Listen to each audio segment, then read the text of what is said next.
श्रीलक्ष्मी श्रीमहालक्ष्मी क्षीरसागरकन्यका उत्तिष्ठ हरिसम्प्रीते भक्तानां भाग्यदायिनी।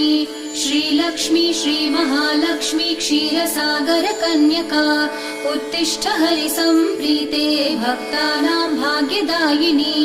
उत्तिष्ठोत्तिष्ठ श्रीलक्ष्मी विष्णुवक्षस्थलालये उत्तिष्ठ करुणापूर्णे लोकानां शुभदायिनी।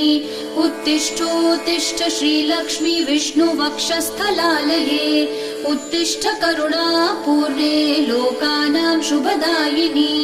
श्रीपद्ममध्यवसिते वरपद्मनेत्रे श्रीपद्महस्तचिरपूजित पद्मपादे श्रीपद्मजातजननी शुभपद्मवक्त्रे श्रीलक्ष्मी भक्तवरदे तव सुप्रभातम्।